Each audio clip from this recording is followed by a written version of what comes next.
अंदर धुंधला सा माहौल। हुजरे में हल्की रोशनी, एक पुराना चिराग धीमी लो के साथ जल रहा था। जमीन पर सफेद चादर बिछी हुई, उस पर बैठे हैं पीर शंकर साहब। पीर साहब की सफेद दाढ़ी, सर पर टोपी, आंखें बंद, उनका चेहरा सख्त, जैसे बहुत कुछ महसूस कर रहे हों। शौहर घबरा कर बोला, पीर साहब हमें मदद चाहिए। पीर साहब आंखें बंद रखते हुए बोले, मंजलिका अब उस घर की बहू बन चुकी है। सास के पांव तले जमीन निकल जाती है।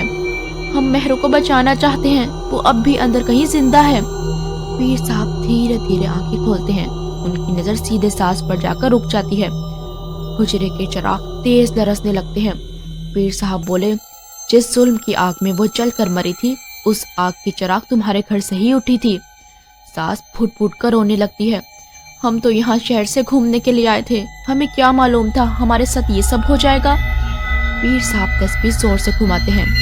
वो बोले, मंजलिका सिर्फ बदले का नाम नहीं, वो इंसाफ लेने आई है। शौहर आगे बढ़कर घुटनों पर बैठ जाता है। पीर साहब, मेरी जान देने से मेहरू बच सकती है तो मैं तैयार हूँ। हुजरे में एक लम्हे की गहरी खामोशी। फिर पीर साहब बोले, कीमत जान से ज्यादा होगी, क्योंकि यहाँ सिर्फ जिस्म नहीं, रूह भी कैद है। पीर साहब उठकर एक पुरानी संदूक से कुछ वज़ाइफ, समसम का पानी और सफेद धागा निकालते हैं। जमीन पर गोल हिसार बनाते हैं।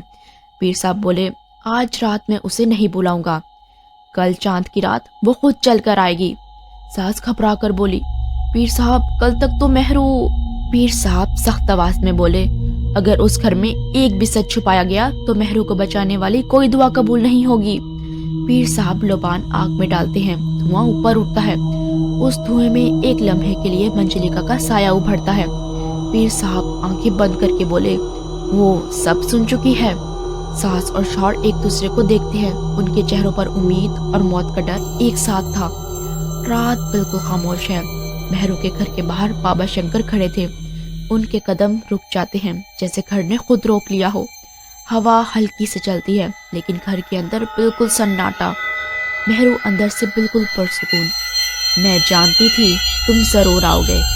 दरवाजा खुद ब खुद खुल जाता है। बाबा शंकर सीधा मंजलिका के सामने खड़े थे। उनकी आंखें सख्त और आवाज गहरी। मंजलिका, तुम मेहरू के जिस्म से निकलो, उसे कोई नुकसान नहीं होना चाहिए, वरना मेरा वार तुम पर भारी पड़ेगा। मंजलिका हंसने लगती है। तुम समझते हो तुम मुझे रोक सकते हो? हवा अचानक तेज हो जाती है। दिए की रोशनी लरसने लगती है। बाबा एक झटके में हवा के जोर से पीछे गिर जाते हैं। बाबा शंकर जमीन पर बैठकर अपना मंत्र शुरू करते हैं। हवा और तेज हो जाती है। घर के अंदर साए हिलने लगते हैं। मंजलिका अचानक चीख उठी। उसकी आवाज में थकन और गुस्सा कम होने लगा। ये क्या हो रहा है? उसकी ताकत धीरे धीरे कम होने लगती है।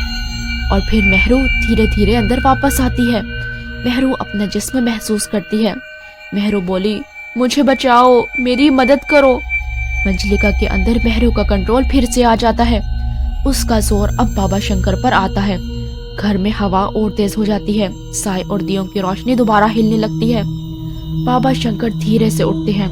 उनकी आंखें मेहरू पर हैं और आवाज गहरी और पुरसुकून।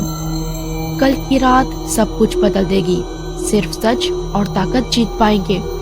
मेहरू फिर से मंजलिका के अंदर वापस आती है, लेकिन इस बार अपनी ताकत और कंट्रोल के साथ। मंजलिका का गुस्सा कम, लेकिन अब भी वो आसानी से पीछे हटने वाली नहीं थी।